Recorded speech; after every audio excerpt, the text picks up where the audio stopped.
This is the decider.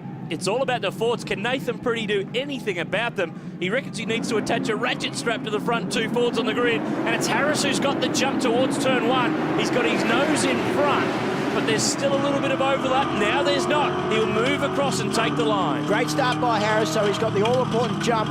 Of course, starting from P2, he's actually on the clean side of the track. So Nathan Pretty in that lone holding up the front, trying to go around the outside. But Fisher, he's hanging tough there as well. So Harris, great start, followed by Cedars. Pretty and Fisher going side by side through 2 and 3. Pretty will have the inside for the next one, turn 5. And this is the corner, James. We talked about some of the wheel rim dramas. The exit of this curb, there it is on the outside of turn 5. Some of the cars running up and over there and crunching down really hard, causing some damage. So that's something to keep an eye out for this race for sure, because we have seen quite a few rim failures this weekend as a result. So Kim Jane already on a charge from the back of the pack, going the long way around the outside of turn 6, the hairpin. Remember too that they've got a massive break. The next round of the championship is at Bathurst in October. They've got plenty of time to fix these things. That doesn't sound good to me, Nudes, but I'm pretty sure the panel beaters around the country will be rubbing their hands together at the sound of that. So we should be in for a ripper final race. Back on board with Jane, chasing McConville. That's Hayley Swanson up in front to the right-hand side, who earlier on in the weekend they sent her swimming with Crocs. They told her it was for a PR stunt, but I don't think I like the sound of any good PR stunt if it involves Crocs. Certainly not for me, that's for sure, Nudes. But have a look at this. Kim Jane now getting a double toe, if you like. And have a look at the effect of that. He pulls to the outside. 3 wide now, they go into turn 1. Jane deep under brake, so the incident of his rollover this morning and showing that he's still plenty brave enough to go around the outside. Oh, Noel Edge copping it from everyone. He got one from Dontas. He copped one from Fonzie Mullen on the way through as well. And he's going to step into an FG Falcon for the next round at Bathurst, but I'm not sure this is the way that you send the BF out. It's not quite in style, and he's giving it back as well. Baxter up the inside. They're menacing this green Ford. Now Hayley Swanson gives him a whack as well. Sends him off the road. Gee, talk about hustle and bustle. Now Blanchard up the inside of Jeremy Gray. On board in the Auto 1 guest car. Problem here, he's on the outside for the next one. Oh, I'm hearing a brake lock. I'm seeing grass and we're in it. No grip out there, Nude. So off the road goes Blanchard. He'll be disappointed with that. Remember, this is his second run in the wildcard car. He drove it here at Hidden Valley last year, and this year he's been appointed an ambassador for Auto 1. That's no way to deal with the ambassador and fire him off the road. Well, Jeremy Gray didn't fire him off the road, but have a look at this again. Auto 1 replay. He's just in no man's land out there.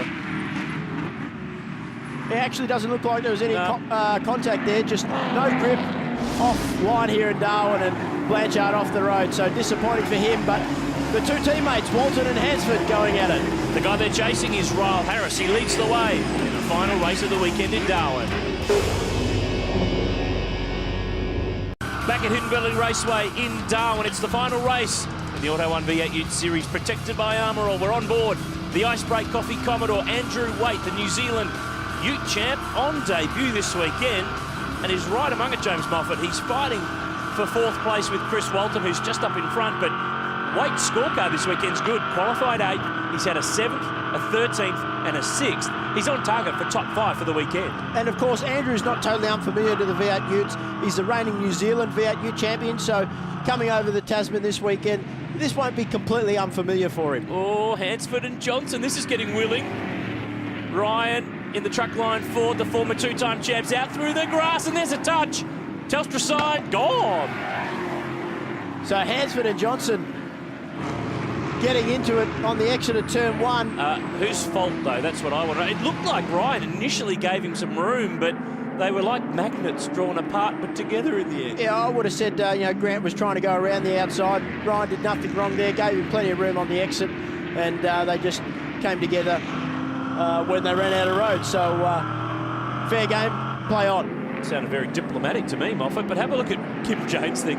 It's been smashed. The roof just does not look like the way that it left the Holden factory when it was built. Look at this, Walton charging on the Auto 1 replay, and he's rounding up Nathan Pretty's on the wrong side here. Remember these two, or 1-2 coming into the weekend in the championship picture. That's no longer the case. So Waite now, big run on Pretty, up the inside into turn 11. Hard spot on the track to get a pass done, but he's managed to do it. Great job. That looked like Pretty missed a gear or something strange went on there, but up front, these two are smashing them. Harris and Cedars are going at it, stroke for stroke, blow for blow. Look at the gap. There's no one in screen. Andrew Fisher, there he is, somewhere in the background. So it's between these two for the race, but it's also between them for the round, because if they finish where they are, they'll be tied up on points, and the tiebreaker will be this final race. So Ryle Harris needs to keep his nose in front. If Cedars gets in front, the round is his. And that's why you see Cedars with the lights on. He's trying to put all the pressure he can on Harris, hoping that Harris makes a mistake and Cedars can slip through, take the lead, and the round win. Now, Harris reported in race 3, he felt a vibration in the car late in that race, and he's a bit worried about it for this fourth and final race. So let's see if he manages to bring it home. It's clearly not affected the pace of that 58 Ford, which his teammates have run from the Big Gun Racing team that operate multiple cars in the Utes Championship. Half race distance in this final race of the weekend, and we talked about it earlier on in the weekend, and it's all about the Fords. Have a look there, 1, 2, 3, 4 now with Walton. You say that as if it's a bad thing, Nudes. You say that like a Ford man with a blue blood. Certainly, you know, Waite and Pretty holding up the general, that's for sure, this weekend. So on board with Waite, there's a good opportunity to see what's going on inside one of these V8 Utes.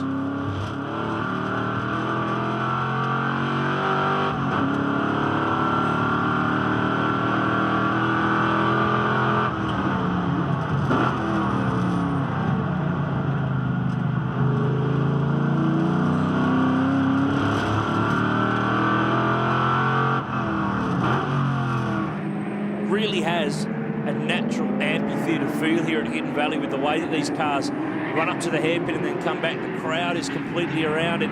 It's a great part of the Australian motor racing calendar. Ryan Hansford doesn't seem to think so, because Reece McNally giving him a horrible time in the Stratco Commodore. Ben Dunn hooked in behind, and he's off to go barra fishing straight after this one, so he'd want this one to be over pretty quickly. You're not wrong there, Nunes, but Ben Dunn, second round in the FG Falcon for him this weekend, and really got to say, since he's moved up into that FG, his performances have been a lot stronger this year. Yeah, scorecard's been good this weekend, 9th, 11th and 8th, so he's been quite consistent in the 3 races that we've had so far, and again he's in the top 10 as he hustles here. Bazadzik just behind with Jeremy Gray. And we're at that stage of the weekend with 4 races, qualifying, a couple of practice sessions. Everyone's got to be out of puff. Out of puff and probably more out of tyres, but McNally having a big look up the inside underneath Hansford. He's got the left front lock. No chance. Good try. See you later, off the track he goes. So he had a big lunge up the inside, couldn't stop the car, and has lost a few positions out of that. So disappointing for the Stratco Commodore. They did a 180-degree flip turn on the setup of this car for the final race. Seems to have worked. It looks a bit pacier because his weekend so far, the 6th, the 15th and 9th, he was going a little bit better until he dropped off the road there, but he's clearly got a bit of pace. Jeremy Gray back in the series and looking comfortable, throwing that thing around. Auto 1 replay, simple scenario, in too deep, little lock at the left front and a small run through the grass, but he can reload and have another go. Now Nathan Pretty having a look at Andrew Waite all over the back of the Ice Brake Commodore. Oh. Have a listen to the Yokohamas working through turn 11 and 12. The Commodore boys are struggling though. It is a Falcon smash fest at Hidden Valley. The run to the line when we come back.